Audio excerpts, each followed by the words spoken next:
ನಿಮ್ಮ ತಾರ್ಕಿಕ ತೀರ್ಪುಗಳು ಪ್ರಬಲವಾಗಿದ್ದಷ್ಟು, ಅದರೊಂದಿಗೆ ನೀವು ಹೆಚ್ಚು ಗುರುತಿಸಿಕೊಂಡಷ್ಟು, ನಿಮ್ಮ ಮಾನಸಿಕ ರಚನೆಗಳೇ ನಿಮಗೆ ಮೂಲಭೂತ ಸತ್ಯವೆಂಬಂತೆ ತೋರುತ್ತೆ.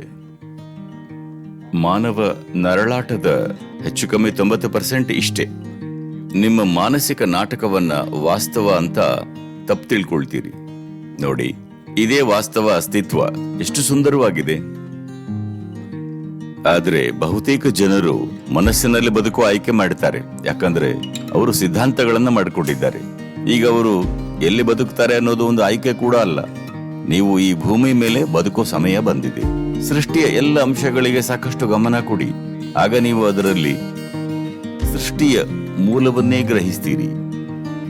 ಮಾನಸಿಕ ನಾಟಕ ನಿಮ್ಮದೇ ಸೃಷ್ಟಿ, ಅದು ತೀರಾ ಕ್ಷುಲ್ಲಕ.